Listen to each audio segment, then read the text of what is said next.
యెహోవా యందు భయభక్తులు గలవారికి ఆయన ధర్మశాస్త్రంలో ఉన్న గూఢమైన సంగతులన్నీ ఆయన బయలుపరుస్తాడు. MA BA ఇంకా చదివితే ఇది చదివితే గూఢమైన సంగతులు కాదు ఆయన బయలుపరిచేది.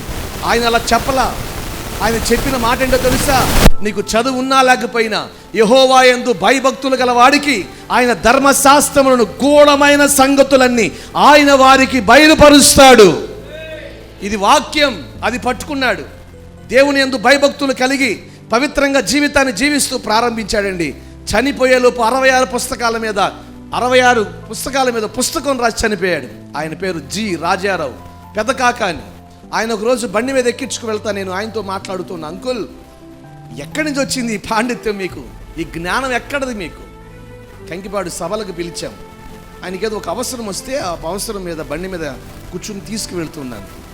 ఎక్కడి నుంచి వచ్చింది ఇంత జ్ఞానం మీకు? ఎందుకనంటే ఆయన పుస్తకాల్లో ఉన్న చరిత్ర చాలా గూఢంగా ఉంటుంది.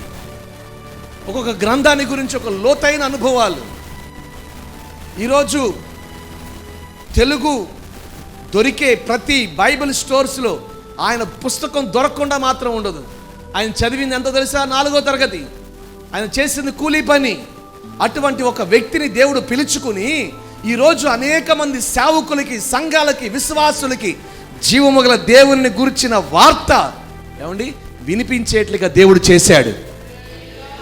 నేను అంటాను, నాకు చదువు రాదు, నేను బలహీనుడిని, సమాజంలో బలహీనమైన స్థితి కలిగిన వాడిని, నేను కూలీనాలు చేసుకునేవాడిని, నా వల్ల ఏమవుతుంది అనుకోలా. ఆ వ్యక్తి ఒకటే అనుకున్నాడు, నేను యేసు క్రీస్తు వారి చేత పిలువబడ్డాను, ఆ పిలిపే నన్ను పైకెత్తుతుంది.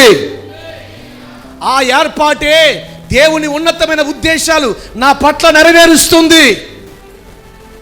మరి నీవెలా ఉన్నావు ఈరోజు? నాకేం అర్థం కావట్లేదు, నాకేం చేసినా కలిసి రావట్లేదండి. ఎందుకు నీ బలహీనుడిగా ఉంటున్నావు? దేవుడు నిన్ను కోరుకుంది అనాదిగా వదిలిపెట్టాడని కాదు, దరిద్రుడిగా బతకడానికి కాదు. ఆయన మనల్ని కోరుకుంది ఉన్నతమైన ఆశీర్వాదాన్ని పొందుకోవటానికే. ఆయన పిలుపును గూర్చిన, ఆయన ఏర్పాటును గూర్చిన స్థితి నీవు గ్రహించుకుని నీవు ప్రభువులో బలవంతుడివై ఉంటే ఆ పిలుపు ఏర్పాటుకు తగిన ఆశీర్వాదం మనందరము అనుభవించుదుముగాక. చెప్తార గట్టిగా, కాస్త బిగ్గరగా హల్లెలూయా. ప్రకటన గ్రంథం మీద అలజ్ఞానంగా 6 రోజుల్లో ప్రకటన గ్రంథం అంతా చెప్పాడు బైబిల్ కాలేజీలో మాకు. ఆయన ఎలా అర్థం చేసుకోవాలి ప్రకటన గ్రంథాన్ని అని. అంత జ్ఞానం ఎక్కడి నుంచి వచ్చిందంటే జీవమొగల దేవుని పిలుపులో నుండి.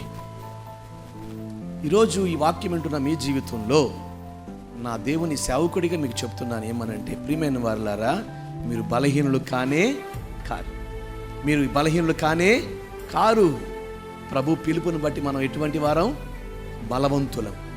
కాబట్టి దేవుని వాక్యాన్ని బట్టి తిరిగి వెళ్ళేటప్పుడు నేను బలహీనురాలును కాను, ప్రభువుని బట్టి నేను బలవంతుడిని. నమ్మిన వారు స్తోత్రం చెప్పండి. మీ పక్కన వెళ్ళేటప్పుడు ఆ మాట మీ మధ్యలో పెట్టుకోండి. నేను బలహీనుడిని మేము బలవంతులం. ఎందుకనంటే ఎన్ని బలం? డబ్బు ఇచ్చాడా ఆయన? ఆస్తి ఇచ్చాడా? వెనక మళ్ళీ ఏదైనా ఇచ్చాడా? కొడబట్టాడా? అంటే అవి కావు. అవి లోకానికి